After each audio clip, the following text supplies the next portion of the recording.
Basement titties. Speaking of tits, have you seen Britney Spears going fucking off the wall again on Instagram? It's basically a porn page now.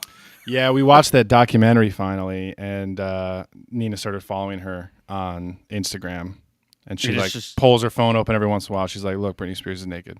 It's like, all right, nice. Let me take a look at that. Yeah. Glasshammer's like, boyhood Paul would love this shit. I was like, manhood Paul loves this shit. Well, I'm still a boy. Here we go. Here there's tits on the beach. Say no more. Oh boy.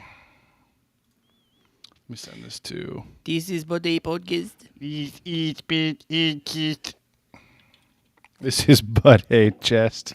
Oh God. You said butt and chest all in the same thing? Oh, boobies. Footlocker.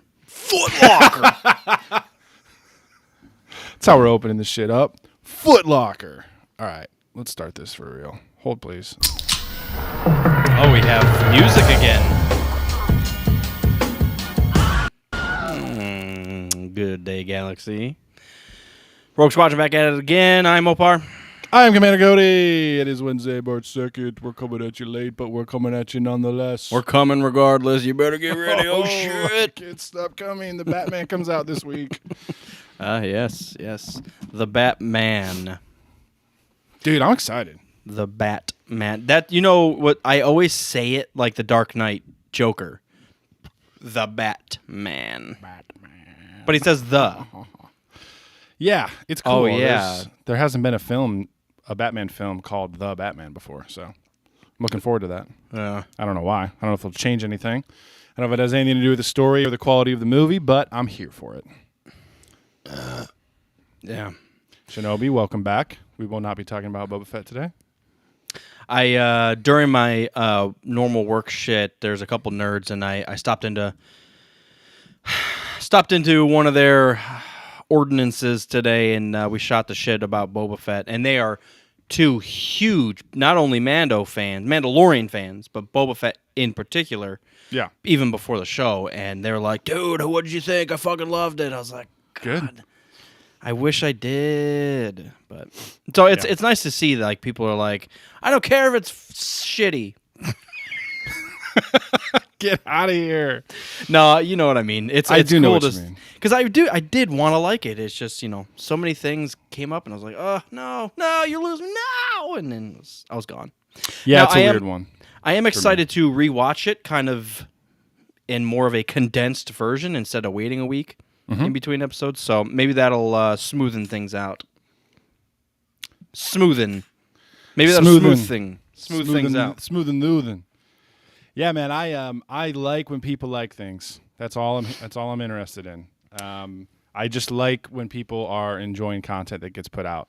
Too often we're like, I don't know. I never think my opinion is like the opinion, but if I had a bad reaction to Boba Fett, I guess subconsciously maybe I'm like, what's Star Wars going to be in the next 6 months but if everyone else loves it, and then Lucasfilm they're on track, they're pushing full steam ahead, and I don't have to worry about it. So yeah, I do feel like we give the Star Wars universe the benefit of the doubt, and when we don't like it, totally, yeah. I feel like there's enough fans already shitting on stuff that's decent or good in our eyes that when we don't like something, that's like, oh, that's actually a good point. Yeah. So, but yeah, well, again, talking to those guys, I was like, oh, you guys really liked it. Okay, perfect. That's great. I am still, if I'm gonna, condense all this into my head with Mando, and we got Obi-Wan ahead and Ahsoka. Again, I'm looking towards the overall story that I think they're building towards. So this was a stepping stone in my eyes, and we can go back, and I'm sure they'll pull a lot of stuff from it. So we'll see. Oh yeah, and it's not like it was a complete dud. There's plenty there to love. So yeah, man. Welcome, Shinobs. Welcome back. Good to chat with you, my bro. How you feeling, Mopar? How you feeling in the galaxy? Do you remember water parks? Dude, I do. Yeah. And Discovery Zone and water parks and shit. Yeah. Well, I was randomly thinking about Pioneer Waterland. Ooh. Back home. Out in the sticks, bruh. Yeah, back home, which nobody should ever know about unless you're from Northeast Ohio. If you're from if you're from Geauga County, Yeah, we exactly. can talk. But honestly, for like the small little corner that it lives in, it was great. There was some really tall, like the water slides, really tall speed slides, and then there was one specifically that I remember that I absolutely loved called the Black Hole. And it was an entirely enclosed water slide, but it was black. So as soon as you slid down, you had no idea where you were, and it was so disorienting, but so fun. Dude, you're taking me back now. I haven't thought about Pioneer Waterland in like 15 years, dude. And I full on thought it was a dead and gone thing. They're still running. Hell yeah? I thought it was like Geauga Lake where, it had its time and it's gone. But yeah, Pioneer Waterland's still rocking and rolling. Yeah, and then Six Flags tried to buy it, and then they totally failed with that too. Yeah. I'm going to look this up, man. I'm going to get a little blast of nostalgia here. Well, the thing that you'll find out is it's a lot smaller than we remember as kids because there's literally just like 4 slides, a pool, and then there's like some go-karts because they do have like a oh my god, this fucking website.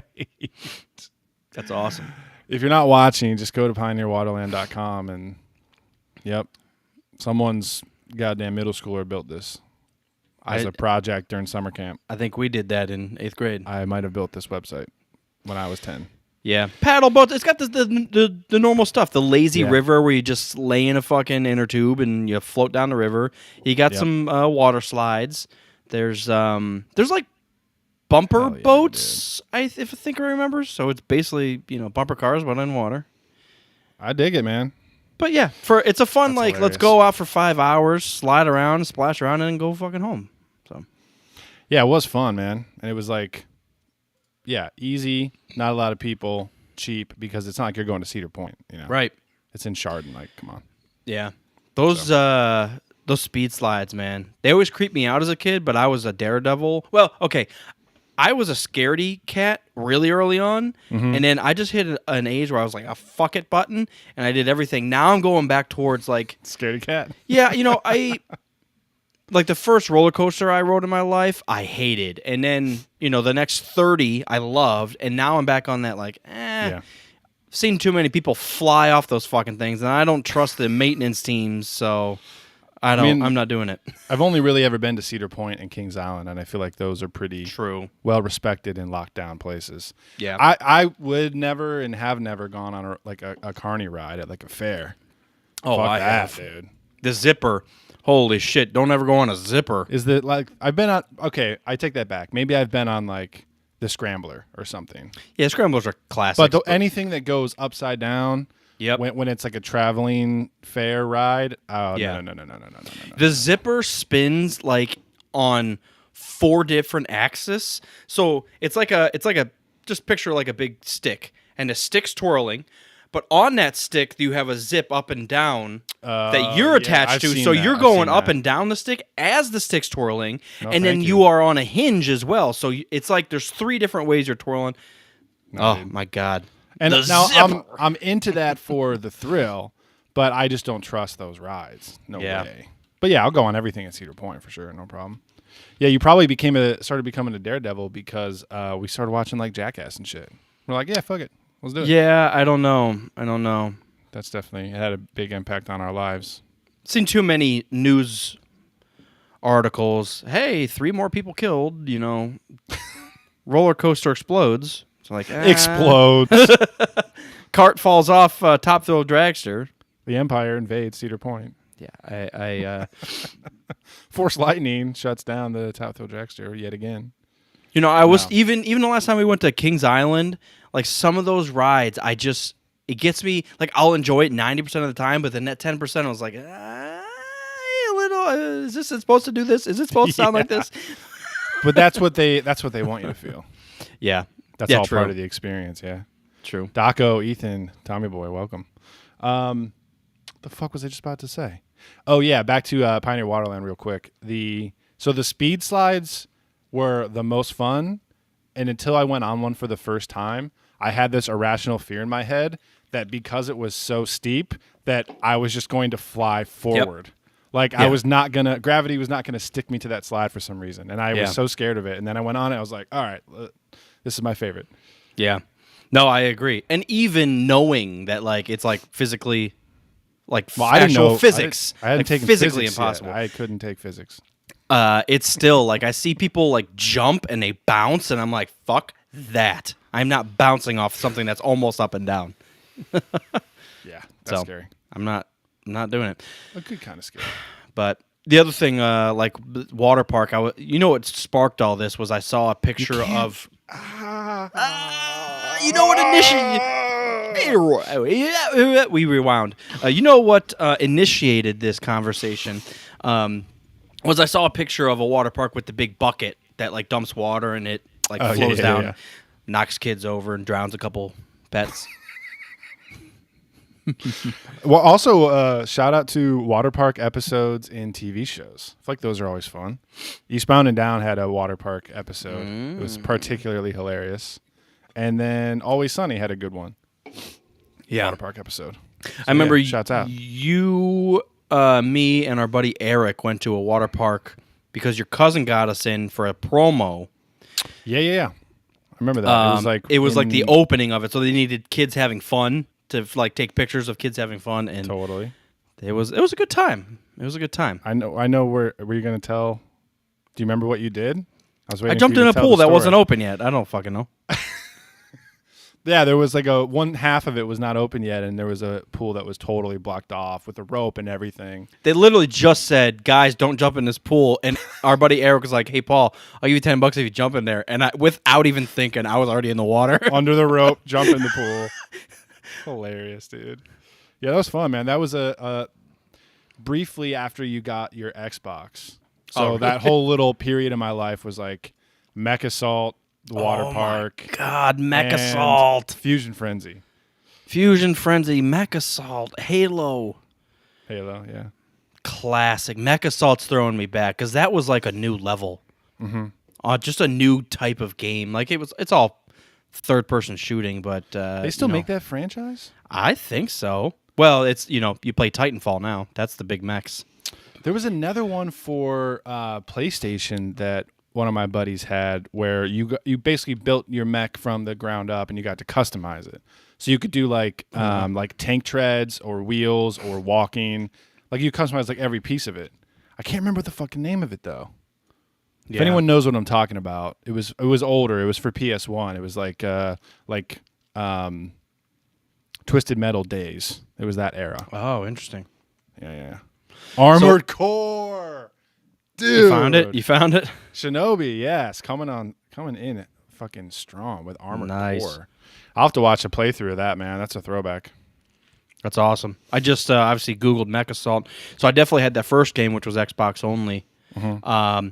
But they had like a wave gameplay where you go in and it'll just have like 3 waves of mechs that'll attack you. Yeah. And I remember built into the map there were like other mechs you could get into, but you had to run there. So if you had like a big heavy tank armored mech land, you're like, oh fuck, I want something fast so he can't shoot me. Yeah. But yeah, good shit. It's crazy that in that game you could jump out of your mech and you are just a little fucking human. Yep. And I mean, one hit, you're dead, obviously, but you needed to quickly, like if you were bailing on your mech and it was dying, you could potentially run to another mech. Yep. Good stuff. It does still have 9.2 out of 10 on IGN. Original Mech Assault. I'm about to take you back one additional level here. Now, this was before Mech Assault was even a thing, because this was before the Xbox was even a thing. Let me pull this up real quick. Do you remember BattleTech toys? No. Dude, so I had this one. I remember, as you're talking about jumping in and out of the mech, I remembered this old toy, Bushwhacker, that I had. Sticks in my brain, man. But this is like just essentially like almost like Transformers and Mech Assault style shit. And it had all these different guns on it. And oh, man, it was legit. Yeah, that's awesome. BattleTech. Dude. Man. What a time. Shinobi said he had Mad Cat. Is that a BattleTech? Oh, probably. Mad Cat? Let's see. Oh, that's sick. Look Dude, at all the that is missiles. awesome. Oh, man. And now some fucking savages have, like, painted these. That looks awesome. That looks legit. That's Mech Assault, just in a toy. Right. Before Mech Assault. Maybe that's why I love Mech Assault so much. I was probably raging all about this back when you got it. I was like, oh, it's just like that toy I had when I was fucking 6 years old. Mech Assault 2, Lone Wolf? Lone Wolf was also really good. It was a solid franchise. Yeah. Yeah, what is like that nowadays? Like Titanfall's kind of like that, right? Oh, Titanfall's exactly like it. Nice. Titanfall was a very, very solid game. I enjoyed playing Titanfall. Titanfall 2 at least. 2. It's the second. It's number 2. Yeah, man, those classic toys, man. That's what really takes me back. I know we were talking about Batman Forever, and that's kind of where my mind's just been living in those Batman toys and Goosebumps and all the shit that I used to just get as a kid. Legos. You know, the crazy thing was Pogs, Crazy Bones, Beanie Babies. Yeah. Whenever I got Legos, I never wanted the sets for how dumb that sounds. I always wanted to create my own. So I might buy a set just because it has like specific guns and stuff, but I would never build the set. I always tear it down and build something else. Yep. Yeah, back then they didn't have Lego stores back when we were kids. Now you can go into the Lego store and they have an entire like Home Depot section Home Depot where you can get any type of piece in any color and just like pick out what you want. Like, you know, choose your own color. Like, oh shit, I'm missing this one piece from my TIE Fighter. I need to go grab it from the Lego store. We didn't have any of that. And then of course, like you would buy, I remember I got like a bin and it was just a bunch of different pieces. There was no like set to it. So you could make whatever you want, kind of like that. Yeah. But then you get other sets and like, you know, a piece falls off and then it falls apart and then it just gets mixed in and I just remember I could never build the sets again because it would just get mixed in with all my other fucking Legos and it's just a goddamn dog pile of pieces of toys that I don't know where they go. It's I used to have like a bucket, just literally a bucket of Legos and I would just go at it. But yeah, man, there was just another level of like creativity as a kid that let me just think of anything. I'm just gonna start building it. Fuck it. Yeah, man. Fun. Yeah, and now they're just works of art and there's like $1,000 Legos. Now I got shit. Dude, is that Gravedigger? Gravedigger.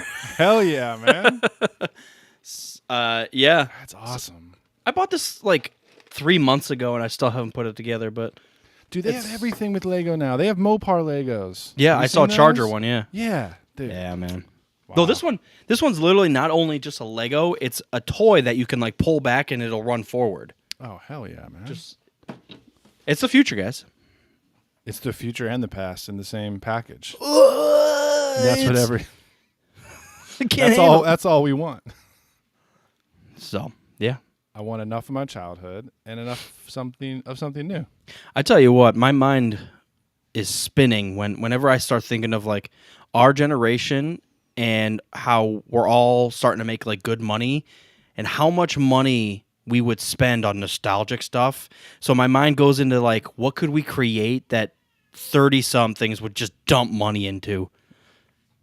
My mind spins. Oh, I don't know. There's so many opportunities out there, but someone's gonna make a killing. Dude, what if you had like a retro park?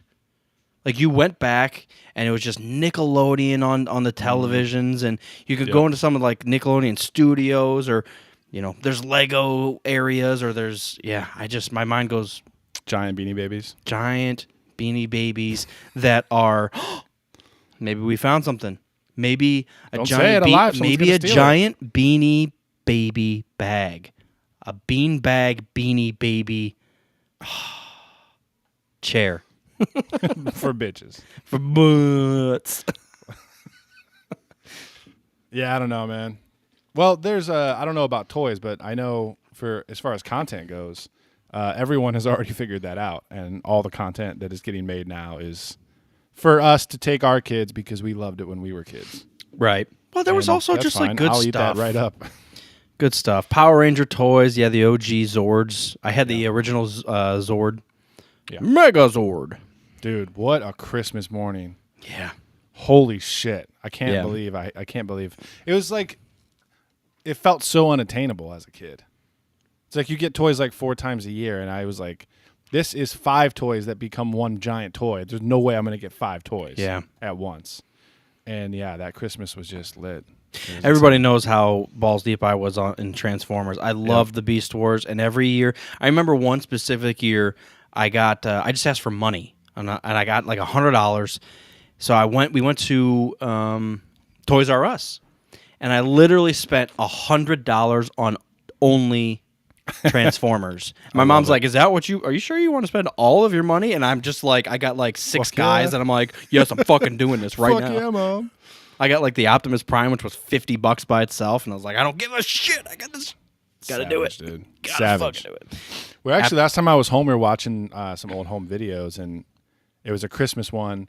And my dad got me a toy from the X-Men cartoon, but he accidentally got me. What's the guy that Wolverine's always fighting? Sabretooth. Not Sabretooth. He accidentally got me Sabretooth instead of Wolverine, and I was like, "Oh, this is one of the bad guys." That's okay, Dad. Thanks. But I wanted that Wolverine so bad with that fucking red and yellow outfit. Yeah, you were much nicer than I would have been as a kid. I would have been a pain in the ass. This sucks, and then just started. Dude, I have a memory of that happening once. My someone in the family thought they were getting me Power Rangers, and they got these weird like knockoff Japanese. It was like soldiers in like 5 different colors, and I was like, "These aren't the Power Rangers. What the hell? Dude, this sucks." Just fucking throw that shit in the trash, dude. Yeah. The other big one for me was when, because I grew up with a Nintendo, but it was technically my dad's Nintendo. He had Bill Elliott Racing and some stupid shit. But I would love to see what a racing game looked like in 1986. It was on point. It lives up to it. Sucks, guys.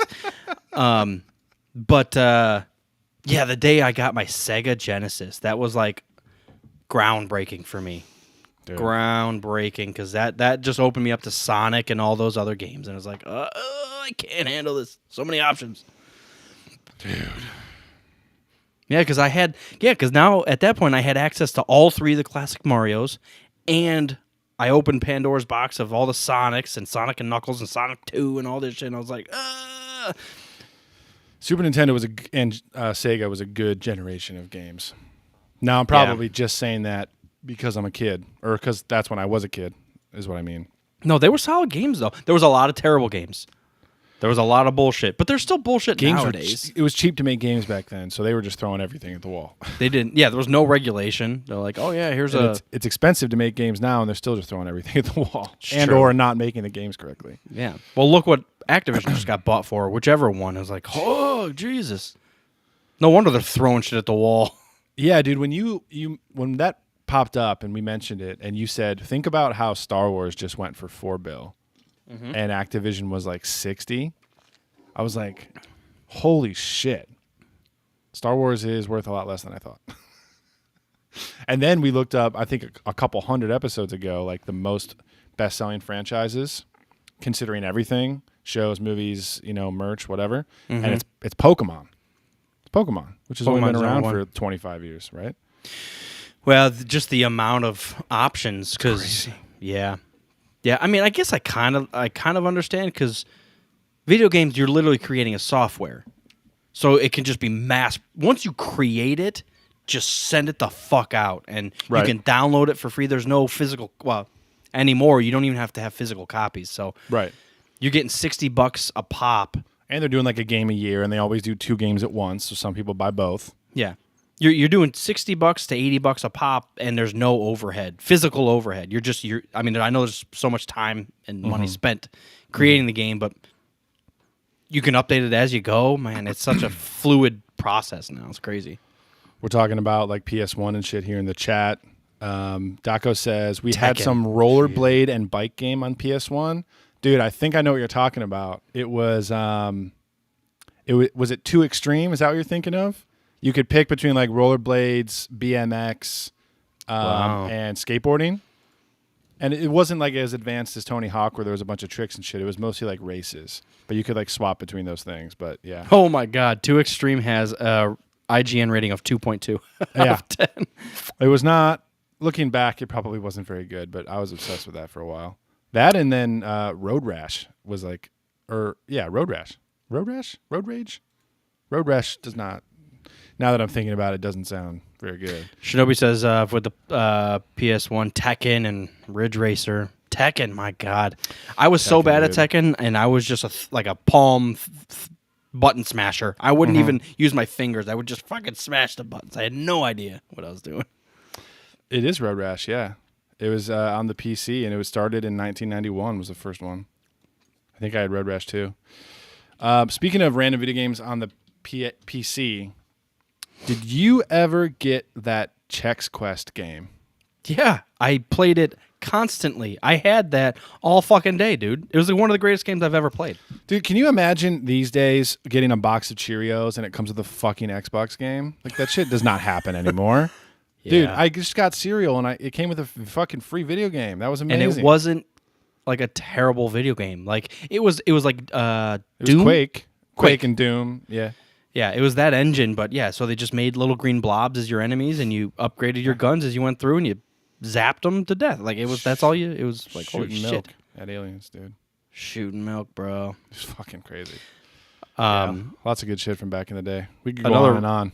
Another random one for the Xbox originals is Blood Wake, and it was like a boat assault game. You chose your boat and you had to get from A to B, but along the way there was turrets and other attack boats that would go after you. It was fun, man. I remember playing that a lot. My new thing is, I want to go back and watch some playthroughs of these old games, because once upon a time, I would get excited and like get an emulator and try to play them. And not only was it a little harder to play, but I would never get through it all, and I would start to get pissed off, and then I would get out of the mood. But I just go watch a playthrough on YouTube, and somebody crushes it, and I get all my nostalgia feels, and then we're all good. Yeah. So I looked up Xbox original games for obviously the original Xbox. So Jade Empire is another one which was very close. I never played it, but that was like the precursor to KOTOR. It was after KOTOR, but there was after KOTOR? because it was 2005. I thought that's the one they made before KOTOR, huh? Maybe there was a version of it or something before. But Jade Empire had a lot of KOTOR aspects, but there was active fighting. It wasn't select your attack. It was go in and like actually press A to attack. Yeah. But there was a lot of other nice stuff about that. Yeah, that's one I think back when we were obsessed with KOTOR, I think I bought that. I never ended up, I think I played like the first hour. I never beat it. The other original Xbox game that I know I had and I loved is Jet Set Radio. And it was just like a roller skating game. Yep. But you ran around town and you like tagged stuff with graffiti. Oh, yes. What am I thinking of? Oh, so when you said that, because you've said it before, I think, I thought you were referring to Jet Force Gemini on the N64. Jet Force Gemini? I mixed them up in my head, because DNR used to have that, Jet Force Gemini. But Jet Force Set Gemini. Radio. Fuck. I don't even remember what you do in that game or who you are, but I know I played it, and now I have to add that to my long playlist. That was never in my mind. I particularly remember this game, but I don't remember anything about it like you. I have no idea anything about it, dude. Yeah, Prince of Persia: The Sands of Time was actually a solid game in 2003. Those Prince of Persia games were really fun too. Oh yeah, dude, groundbreaking when they were the first ones. Wow. Like first, they led the way to all that Assassin's Creed and everything. What was the war game that we played? It wasn't Call of Duty. What was that we used to fuck around with? Medal of Honor. Medal of Honor. Rising Sun, where the melee was so strong. You just ran through the game and meleeed everybody. It was we knifed our way through the entire fucking level. Never even shot. Yeah, Medal of Honor, Rising Sun, dude. That was fun. Wow. Anyways. Shit, man. We started with water parks, and now we're meleeing through... That's how we do it, man. It's a 90s video game podcast. Fusion Frenzy, man. That still probably stands up. That was a great game. Wow. Are they... That's one that, like... I don't know. Whenever I see YouTube videos of people talking about modern gaming and, like, all of these purchases, Xbox buys this, PS3 buys this, or PlayStation buys this, people have mentioned like Xbox does have a lot of original IP that they need to bring back. Like there hasn't been a Fusion Frenzy game in a long time. Yeah, but it'd be fun to have Frenzy. like a new modern version of that. It's like a Mario Party kind of shit. Yeah, absolutely. And like Fable and Jade Empire, and there's a lot of them out there that they could really take and run with. Mech Assault. If you're still in here, chime in. I think you said Fable. There's a new Fable coming out sometime soon. So let me know if that's the case. I'm not going to Google it. Dude, you know what they could do is just take Republic Commando and make a new Republic Commando. I would play the fuck out of that game. I would as well, but I would prefer them to just make new shit. No, make a brand new game. Don't port it over. Make a brand new Republic Commando game. Yeah. Where you got Rainbow it's Six style. Yeah. Yeah. I would be into that. Absolutely you would. Special forces go in. Spec Ops, dude. Yeah. Get this info off this fucking disk drive and murder everything in your path. Let's go. There was a Ghost Recon game that we all played back in like 2012 that was really, really good. And it was I don't see enough shooters, and maybe I'm missing them, but where it is very tactical and you're like sneaking around and ordering the squad and you have gadgets and shit like that. I love shooters like that. They're a little slower paced and it take a little more planning than just, fucking balls out running around in Call of Duty.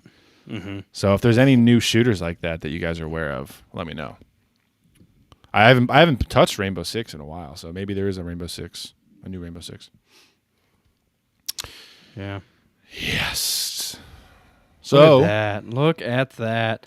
Wow. I just found a IGN of the top 25 best original Xbox games, and pretty much everything we talked about is on this top 25. That's what I'm talking about, baby. Yeah. I forgot Grand Theft Auto San Andreas was for the original Xbox too. Dude, San Andreas was so good. Yep. Mech Assault's number 13. Jade Empire's number 11. Jet Set Radio's number 9. KOTOR's number 1. Fable's number 7. Ninja Gaiden, sorry. And actually KOTOR's number 4.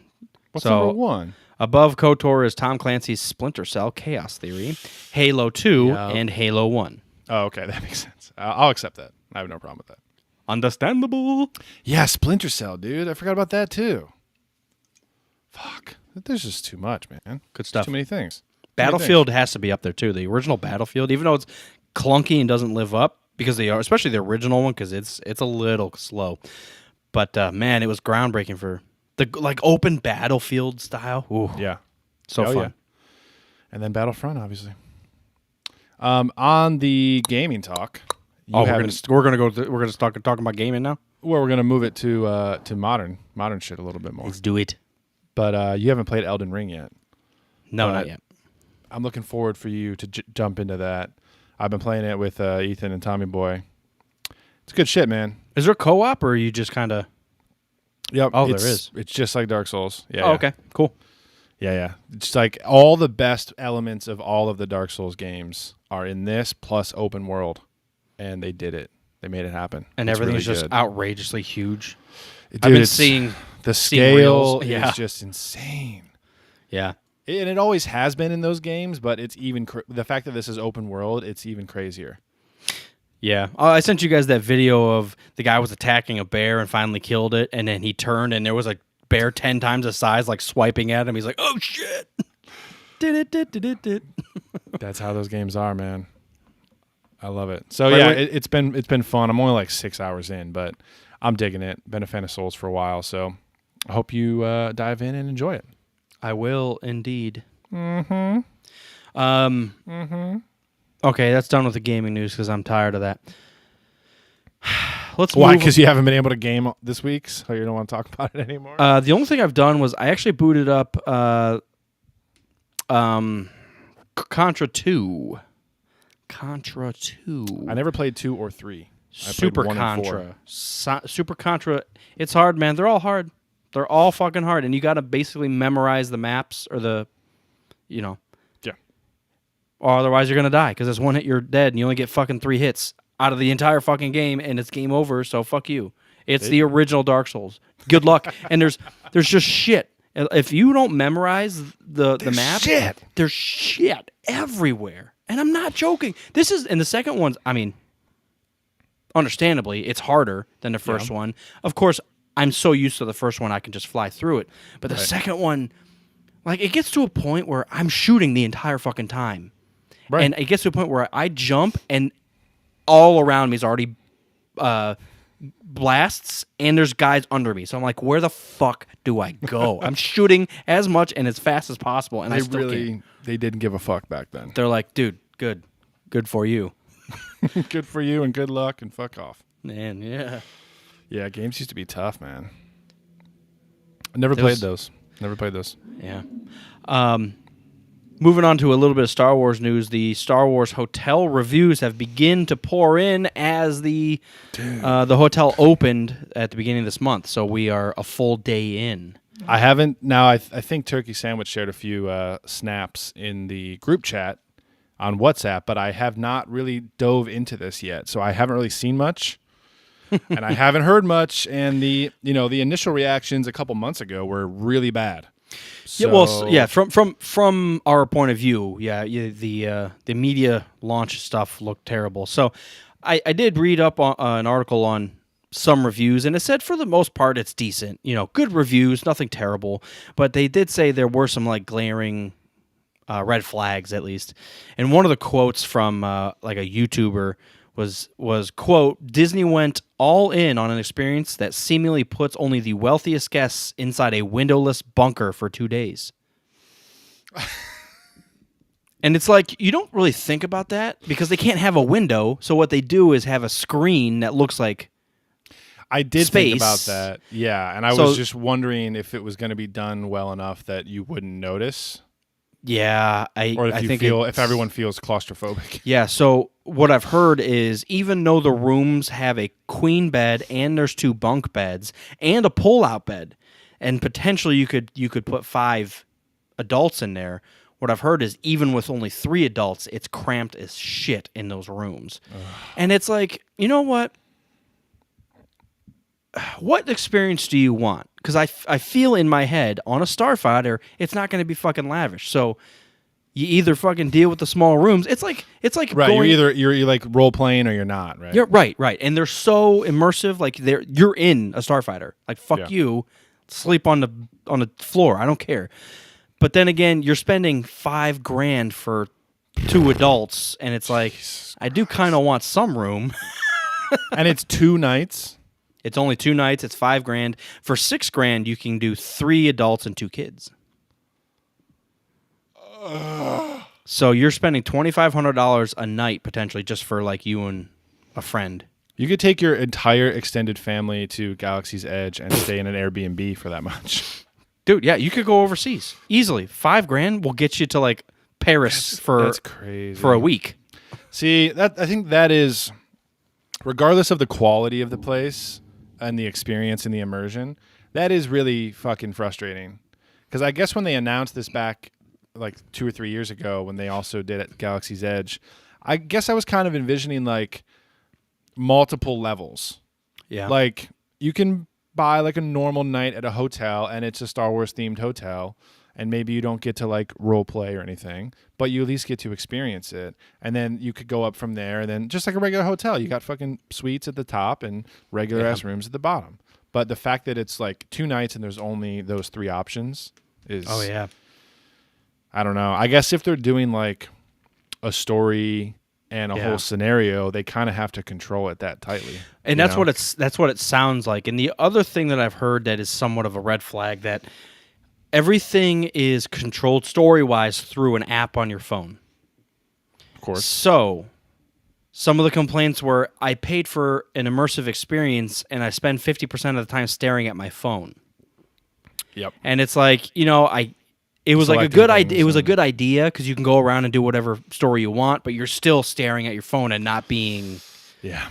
It's a valid criticism because I wouldn't want that either. Be like, I already have my fucking phone.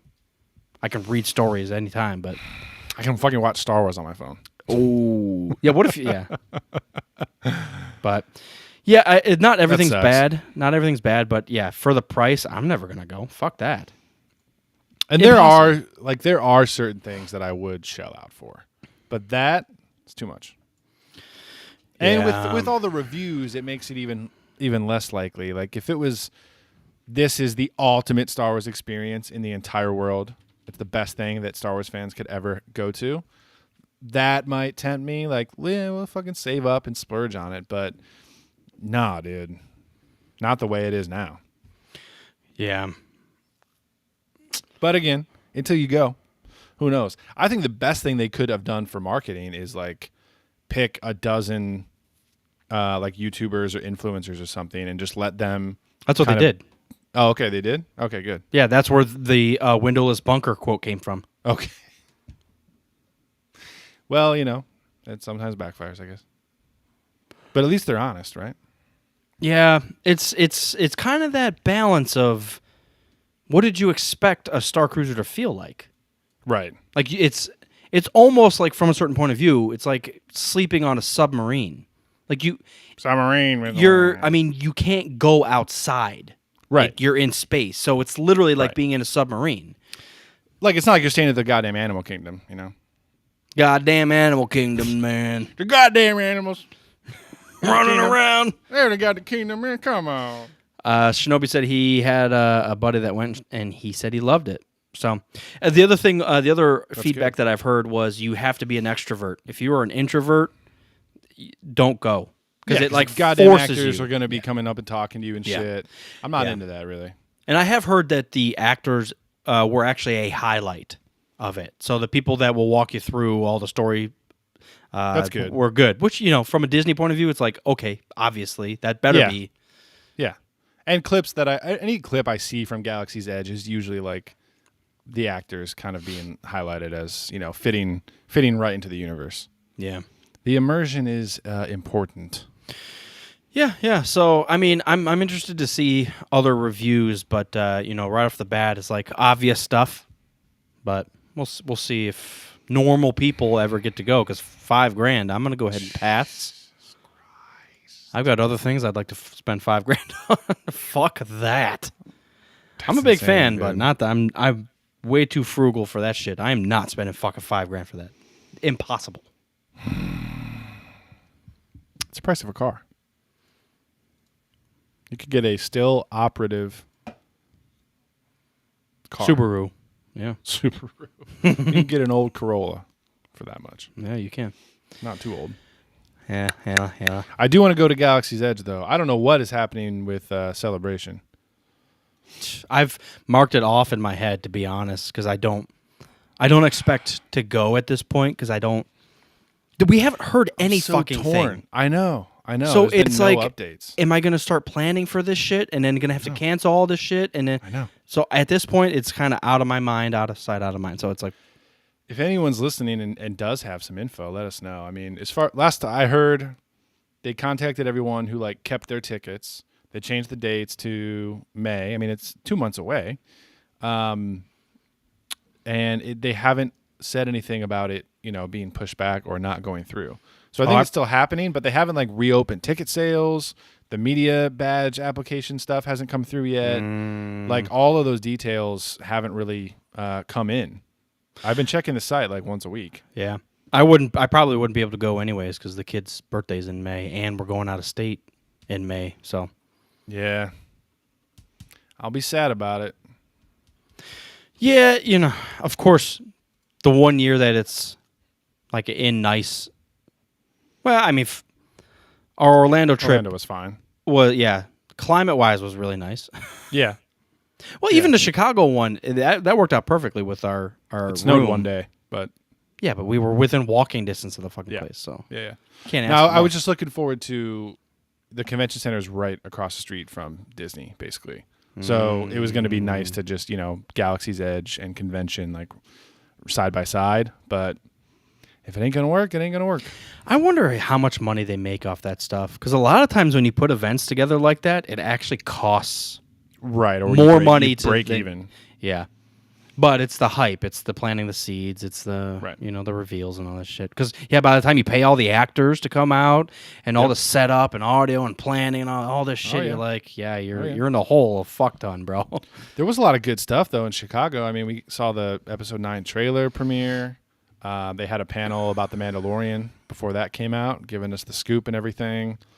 Episode 1 kind of like highlights 20th anniversary and stuff. So, man. Yeah. Wow.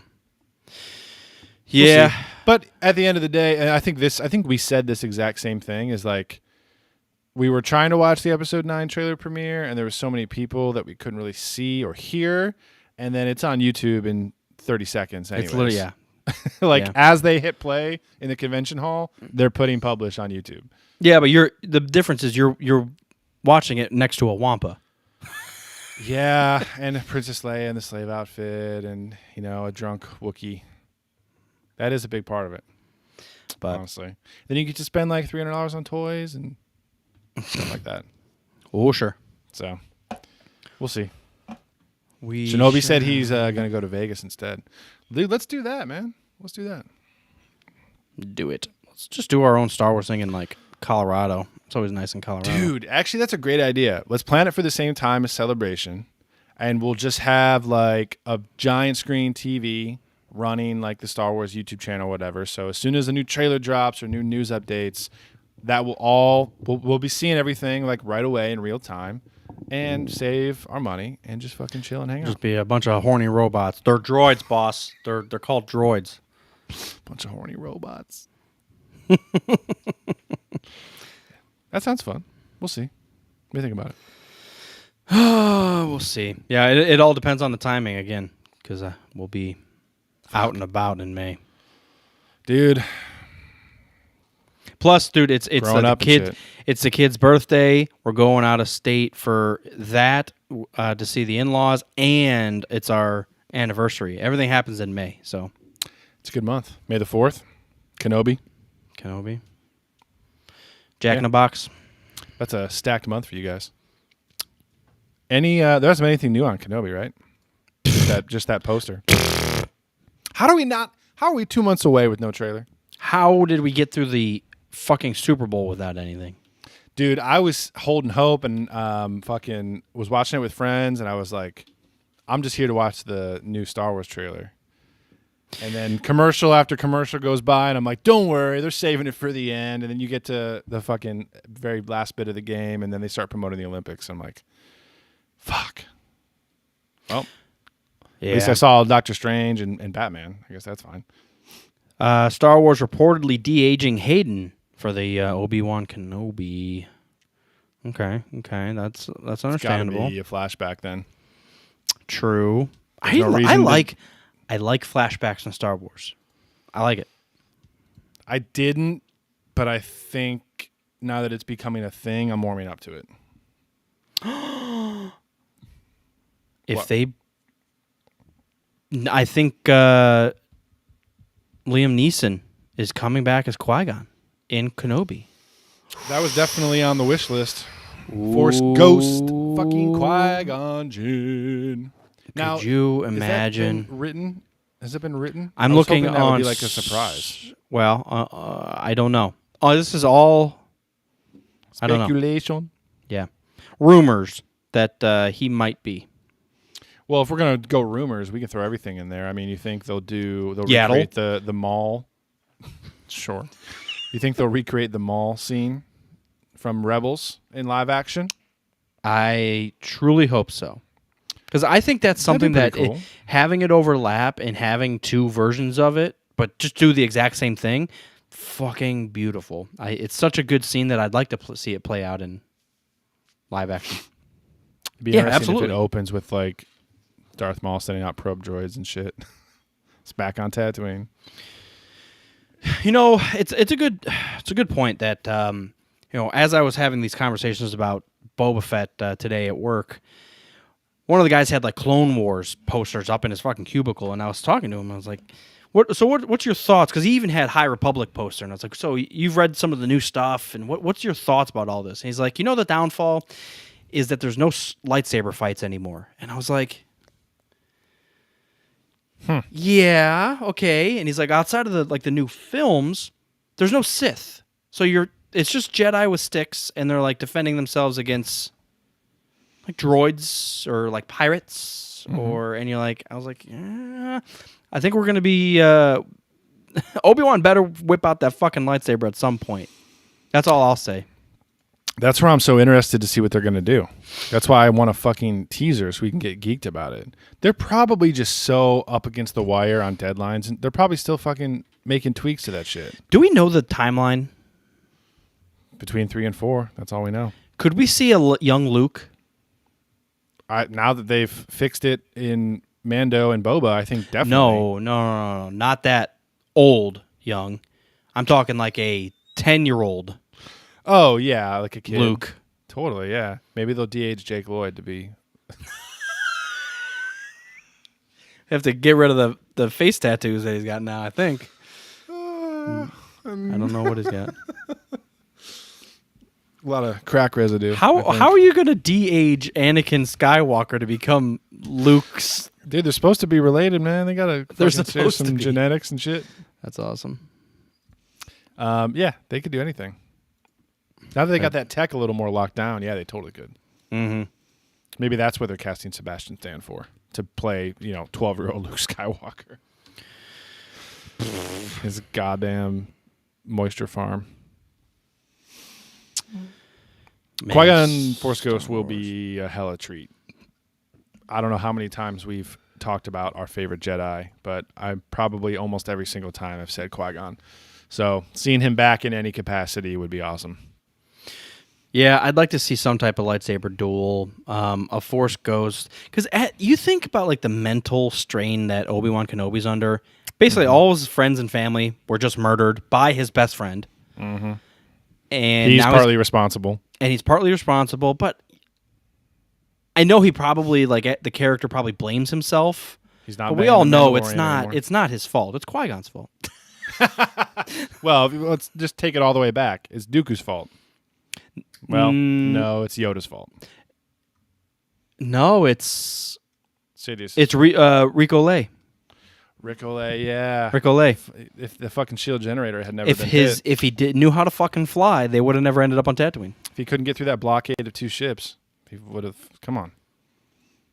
The shield generator's been hit. That's really the downfall of the whole galaxy. So if we keep going back, it's the engineers of the Naboo starfighters. They should have made better shield generators. But who contracted the engineers to make the starfighters? Palpatine. Goddamn. It was always been him. Of course, since the very beginning. Could you imagine going all the way back? Palpatine. Somehow Rick Olay returned. Jesus.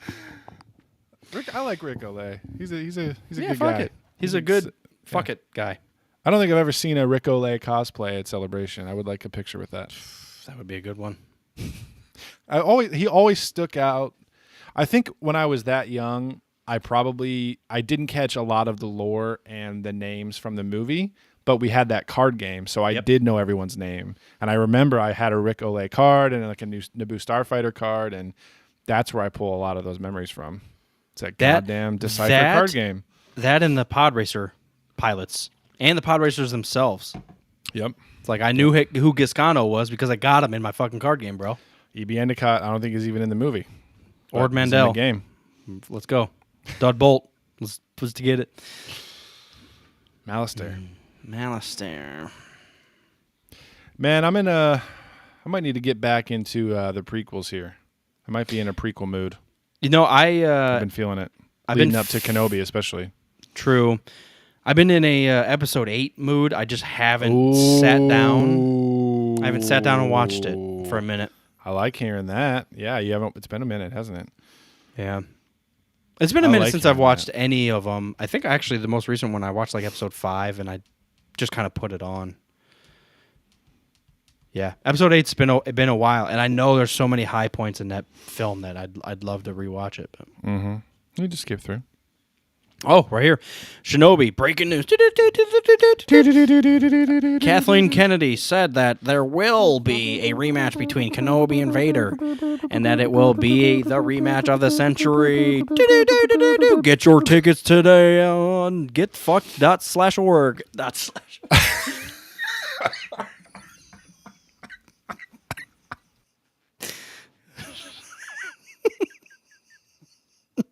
Wow. Wow. All right. Yeah, I do remember when they announced Hayden that she said that they were going to have a rematch. But since that day, I'm still like, in what capacity?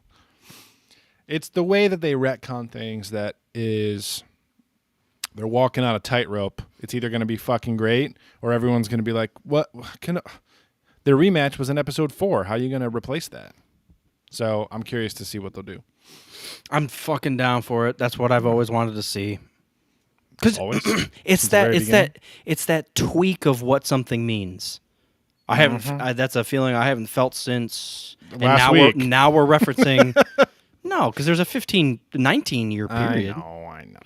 That was a lot of time, man, to be hiding in sand. I haven't been fully up on Vader's storyline between 3 and 4. I know there's been a lot of comics. We have the Inquisitors. We got Fallen Order and a bunch of shit like that. Dude, we have well, obviously Ezra and all the rebels, but yeah. What the fuck? Jedi Fallen Order. What's the character's name? Cal Kestis. You know, what Jedi Fallen Order did for me was actually have an appreciation for the Inquisitors. Because before that, I thought they were just trash throwaway people. But them helicopter boys. Yeah, well, I still hate that, but you know, I'm okay with it in the grand scheme of things. But like watching that happen, I was like, I don't like it. Please take it away. But yeah, when you have to fight one of the Inquisitors the whole way, and then she just gets fucked at the end by the one who truly matters. The one and only. The one and only. Asthma boy. One and only? Asthma boy. Yeah, it's fun when they sprinkle, when there's opportunities to sprinkle Vader in without, like, new content shouldn't rely on Vader. But with him getting sprinkled in, it's very cool. I was listening to one of our old episodes, and we were talking about Rogue One, and that was like the perfect placement for Darth Vader.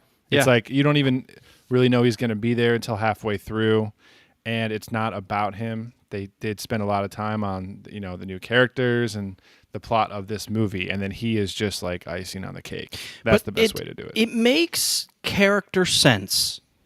What I mean by that is Director Krennic goes to bitch to Vader, and Vader basically tells him, don't ever fucking come here again. You aren't worth it. Shut the fuck up and go back, do your job. Perfect. That makes sense in Vader's realm, because he's like, I don't have time to even fucking talk to you. I can't barely walk. I'm floating in a tank of liquid. What the fuck are you here for? Like, my only reason to live is to kill Jedi, and you're bothering me with some fucking engineering questions and shit, or a promotion. Tarkin is going to take control of the project. Oh my God. Can you help me? And in that sense, I'm sure Vader's like, Tarkin, did you fucking send this motherfucker over here? I'm going to kill him again. But my other point is, as the rebels in Rogue One start that assault on Scarif, as soon as it starts getting out of hand, I feel like if Vader caught wind of that, he would have been like, "Oh shit, how many people are going there? All right, let's head out. We'll make this work." And I feel like when he shows up at the end, it's like, of course he would show up. Right. Like, he wants to be there. I'll just handle that shit myself. Here I come. This is important enough that I'm gonna make sure it happens. Totally, yeah. So you're right. All that to say, it was the perfect amount of Vader in Rogue One. Yes. It was a good amount of Vader. Now, on the flip side of that, would it be great to get away from Vader in Star Wars stories? No. I'm going to tell you, in the grand scheme, yes. But if we're living between episode 3 and 4, no. Well, do not. In the Kenobi sphere, I'm not. Yes, I'm not going to argue that at all. I'm just talking about like what they select to be part of the new Star Wars canon is like Vader. We don't need Vader anymore. You know what we need though, and the reason why I like the Rise of Darth Vader book is between episode 3 and 4, Palpatine is still doing shit. Like I feel like he's got to build the Death Star and shit. But there's like there's no interaction. Like even in Rogue One, we never see Palpatine. Right. And maybe that's why like seeing Vader means so much more, because it's like, oh, he's the one. That's the one. But the interactions between Tarkin, Vader, and Palpatine between episode 3 and 4 is exactly the same thing it's the same way as I want to see Ahsoka and Luke talk in Boba Fett. That's what I want. Yeah, there's room there for Palpatine to show up, I think. Yeah. I don't know if I expect him to show up in Kenobi, but there's definitely room there for them to play with the storyline a little bit. I mean, what's he doing in the background? If we spend any amount of time with Vader, which we already know we are, there has to be interactions between Vader and Kenobi. Yeah. Or, I'm sorry, Vader and Palpatine. Doesn't have to. Yes, there does. No. Kathleen, you're listening. You know this. Filoni, make it happen. Imagine this. Vader finds out the location of Kenobi or finds out Kenobi's doings. The first thing he's going to do is get pissed. Second thing is he's going to probably call Palpatine and be like, I found him. There's only 2 fuckers left, Yoda and Obi, and I found one of them. Because I feel like he's going to have to consult more or less with Palpatine. Because Palpatine's going to be like, dude, he fucked you up that last time, so you better take it easy. But aren't there a bunch of subplots with Vader, like, totally doing his own thing and trying to keep it secret? Yes. Well, that's where this can lie. Palpatine can be like, do not face him. And he goes anyways. And which is, that's the shit I want to see. The tension. Or Palpatine's heard, he knows about Kenobi and he knows about Luke, but he's not going to tell Vader. He's not going to tell Vader. Like, it'd be interesting if they each stumbled across Kenobi in their own path. Exactly. Yeah. Or Palpatine knows about it but doesn't tell Vader, and then Vader finds out and gets pissed. Why the fuck didn't you tell me about Kenobi? I could have ended this shit. Yeah. Probably because Palpatine's like, because you are running my shit, and Obi Kenobi would whoop your ass for a second time, and I need you here scaring my Imperials. You think they brought Ian McDiarmid back for that shit, yeah? They better. I want them to keep things under wraps and then just surprise us, I think. Yep. Yeah. Yeah, the Tarkin. Dude. This is where this could lie. If they don't do a Palpatine thing, go off, King. This is where the tension between Vader and Tarkin can live too. If they both find out, or let's say Tarkin finds out where Obi Kenobi is, and he mentions it to Vader, but says you can't go. And Vader's like, you don't fucking run my shit. Like, I'm going to do it. Tarkin, so that'd be easy to do. Fucking A. There's a lot of good stuff that lies right there. A lot of bad blood between like Kenobi, Vader, and Palpatine, obviously, but we get to see that play out.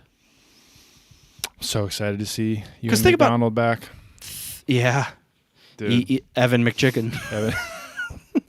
Arnold McRib over here. Arnold McRib. Yeah, I just he's back, dude. That's fucking awesome. Let me ask you this: who would you think would be a big surprise for you to see? See, this is where I have a love and hate relationship with talking about things on this podcast. Is like I don't even want to think about it, and then I'm just like, wow. Like, I still will hold back or go back to Darth Maul and Solo was one of the most shocking moments in Star Wars. As far as just a raw like surprise and Easter egg cameo fan service goes. But you already are in a box. That's true. I doubt they're going to create brand new Jedi just to show them off in the Obi-Wan series. That's true. So we're already like, okay, Ghost of Qui-Gon maybe. Qui-Gon for sure, yep. Ahsoka maybe, if they ever cross paths. Holy shit. Could you imagine, though, the amount of emotion if Ahsoka meets up with Kenobi and they both have that realization? Because Ahsoka's seen him firsthand, most likely, by that time. Yeah. And what if she spills the beans and says, I saw him. He's not dead. He's not dead, but... Yeah. I mean, if we think back to what storytelling has revolved around Obi-Wan in the past like decade, it's all been Clone Wars stuff. Yeah. So, yeah, that's not out of the realm of possibility. I mean, I would love to see... We haven't seen a clone in live action in a very long time. I would love to see a clone, just a meeting, a conversation with a clone. Ahsoka would be nice, too. You know what else at the same time. You know what else I would like to see is Kenobi hidden out on Tatooine, and he still has like some type of, I don't even know what you call it, translator. Well, no, something that will transmitter. so he can like check out HoloNet or whatever. But if we walk into his hut and he's watching like Order 66 and just like, or like listening to a message from Mace Windu that was sent out prior to the attack or something like that. Just keeps replaying that old shit. Yeah, and just like where did it go wrong? What can we learn from this? And but also reminiscing like fuck. Yeah. It all came crashing down. Fuck. Like the Mace Windu thing, that's where I think something fun could live. Not that it's a flashback, but like a recorded message. Like, consider this. Before Mace Windu and Kit Fisto went to confront Palpatine, maybe he sent out a message to the Council saying, "Hey, our worst fears have been realized. I'm gonna go fucking fuck. We're gonna go arrest this bitch." And then and that's the last thing they ever hear from Mace Windu. And it's like, that'd be a nice way to like get that fan service moment of having him in there without being like, "Oh, you never died" when Palpatine threw him out the window. Exactly. Because fuck that. No, thank you. It's not gonna work. I don't particularly want him to live, even though personally I do easily think he should live. I mean, he's like the strongest Jedi. He's just not the most wise. Right. Yeah, that's a rabbit hole I don't want to go down. I know. That's a wild throwing him out the window. You cut off a limb and shocked him out the window. That could easily kill a lot of people, but not Mace Windu. Or Mace Windu was the strongest. Yeah, totally. I agree.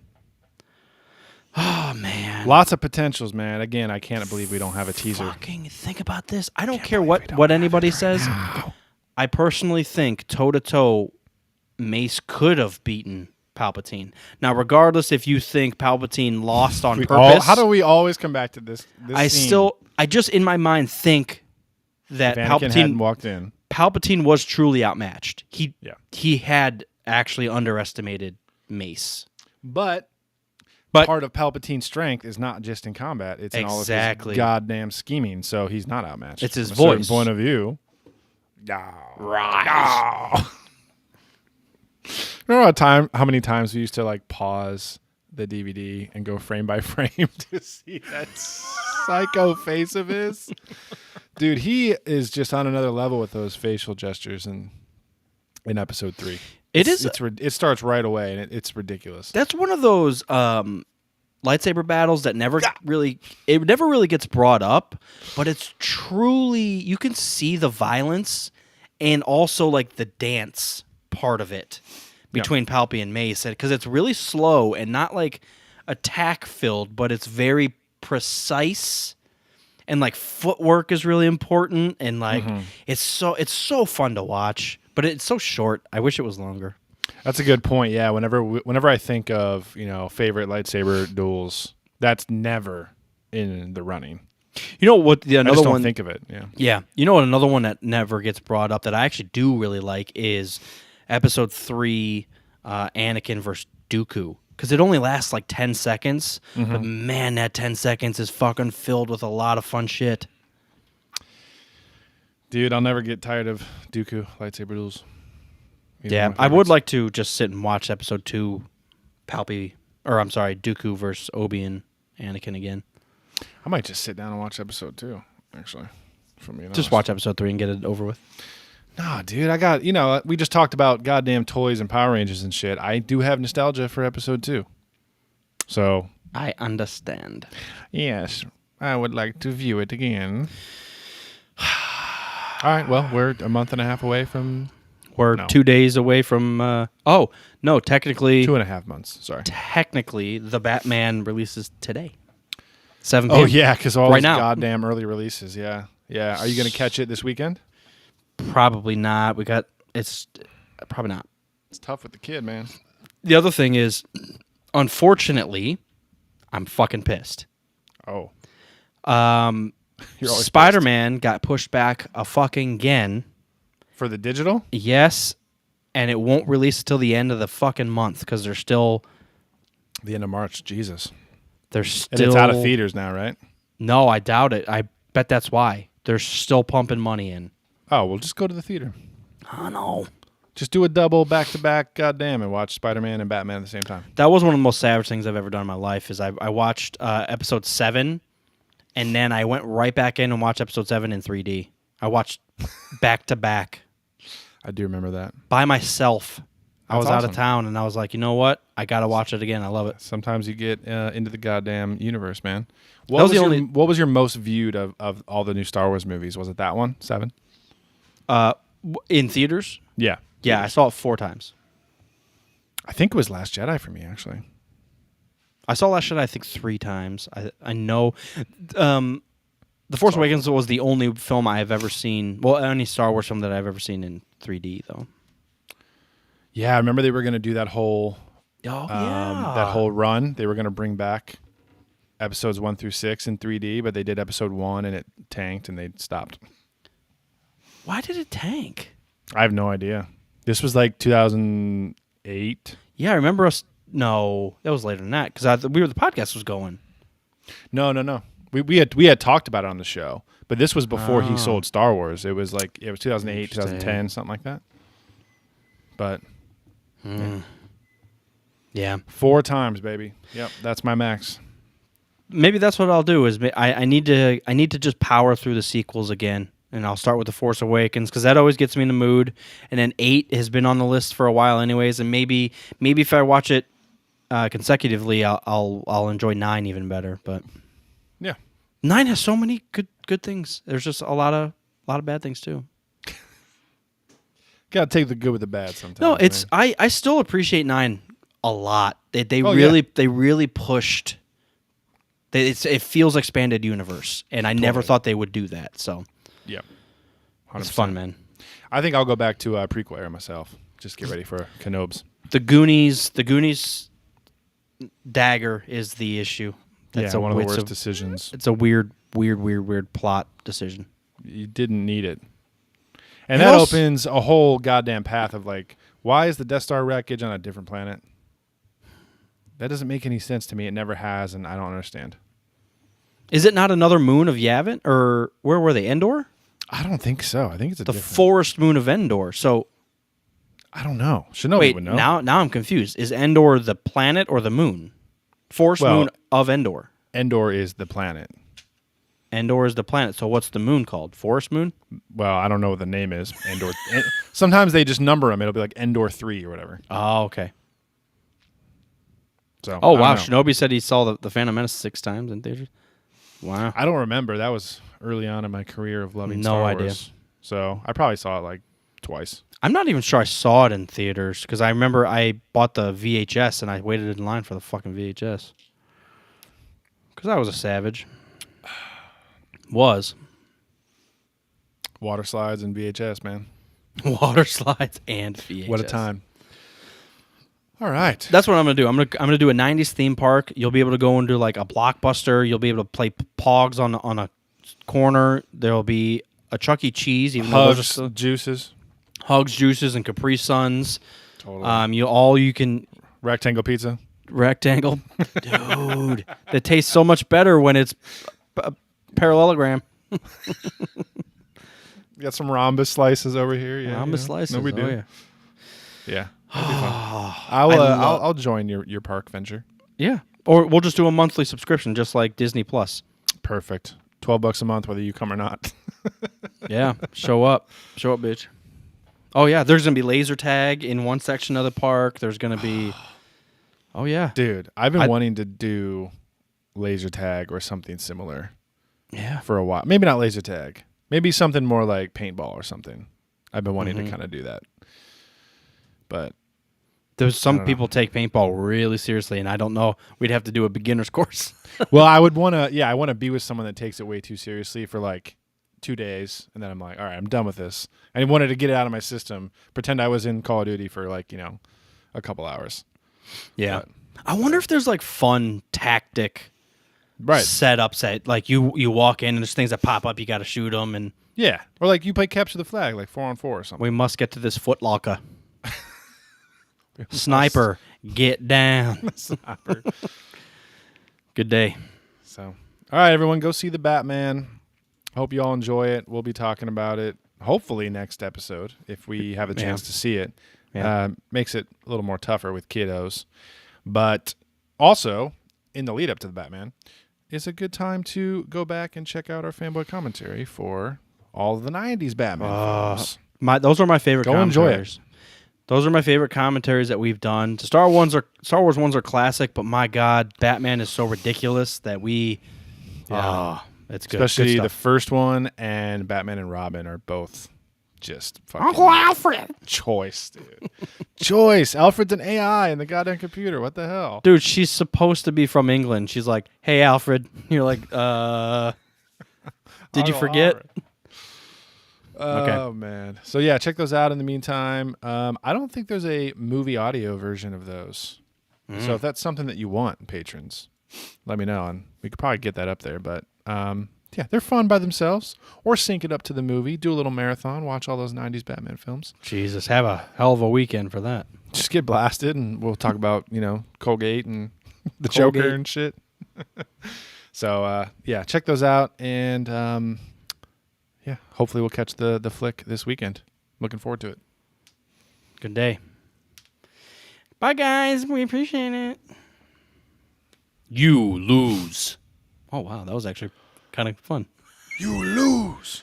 You lose, Kenobi. I think maybe I just need to be closer to this thing.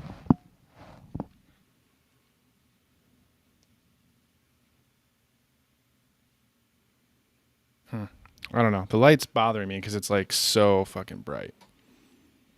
But if I turn it down, then it's so fucking dark. Well, because you have half your face is lit and the other half isn't. Can you put it... No, there's no room to put it above the camera. I have to put it to the side. I'll go back to the office soon, next week or something. It's just so easy to like put her to bed and then record and then just go right back out there and like have dinner and hang out. Yeah. Not like my office is very far away. Understandable. All right. All right, to my guy. Are you getting on Xbox tonight at all? No. All right. Party on. Probably just, watch some shit. Technically, we watch it on Xbox, but yeah, we're just going to watch some shit and eat dinner. I will send you